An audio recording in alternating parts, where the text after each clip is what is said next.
देखिए दोस्तों, आज हम आप लोगों को रेक्टेंगुलर और स्क्वायर का क्वेश्चन बताने वाले हैं कि यानी कि रेक्टेंगुलर किसे कहते हैं और स्क्वायर यानी वर्ग किसे कहते हैं। तो अब ये क्या हो जाएगा कि रेक्टेंगुलर उसे कहते हैं जिसके सामने की भुजाएं यानी कि बराबर होती है, यानी चार भुजाओं से घिरी हुई बंद आकृति को उसे हम रेक्टेंगुलर यानी आयत कहते हैं। अब ये क्या है कि इसके आमने सामने की भुजा बराबर होती है और एक प्रत्येक एंगल कितना होता है, 90 डिग्री का होता है। ये ध्यान देना, प्रत्येक एंगल 90 डिग्री का होता है, उसे हम क्या बोलते हैं, रेक्टेंगल बोलते हैं। और ये स्क्वायर किसे कहते हैं, स्क्वायर हम जिसकी यानी कि चार भुजाओं से घिरी हुई बंद आकृति जिसकी सभी भुजाएं क्या होती हैं यानी समान होती है, उसे हम क्या बोलते हैं, स्क्वायर बोलते हैं यानी वर्ग बोलते हैं। ये भी आपका फिक्स है कि ये आपका पर एंगल कितना होता है यानी 90 डिग्री का होता है। टोटल एंगल कितना होता है, 90 डिग्री का होता है।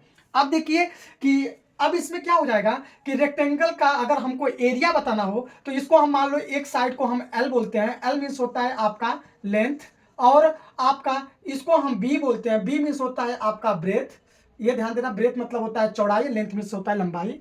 तो ये आपका जैसे ये हो गया। तो अब हम आपको बता दें दोस्तों, इसमें क्या हो जाता है कि इसका एरिया निकालने के लिए एरिया क्या हो जाएगा यानी एल इंटू बी हो जाता है। एल का मतलब लंबाई गुणे चौड़ाई हो जाता है। ये आपका एरिया का फार्मूला है। अगर इसी को हम एरिया में होता है इसका क्षेत्रफल, ये ध्यान देना, इसे क्षेत्रफल बोलते हैं। और इसका क्या है कि इसका परिमाप को हम क्या बोलते हैं, पेरीमीटर बोलते हैं। ये ध्यान देना, पेरीमीटर। अब इसमें क्या हो जाएगा, इसका परिमाप हो जाएगा।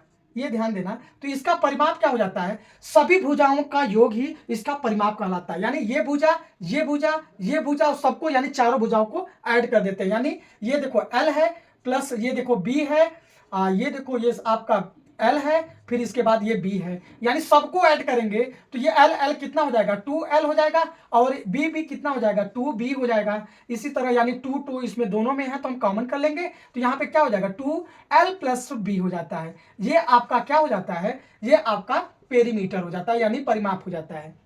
अब देखिए, अब हम आपको स्क्वायर बताने वाले हैं। तो स्क्वायर में क्या हो जाता है कि स्क्वायर में यानी कि इसका एरिया हम निकालेंगे तो स्क्वायर का एरिया क्या हो जाएगा, मान लो ये साइड आपका ए है, ये साइड आपका ए है, ये साइड आपका ये है, ये ए है, यानी सभी समान साइड होते हैं ना। तो इसमें क्या हो जाएगा, इसका ए इंटू ए यानी लंबाई गुणे चौड़ाई सब समान है तो ए इंटू ए हो जाएगा, या फिर इसको बोल देंगे ए स्क्वायर हो जाएगा।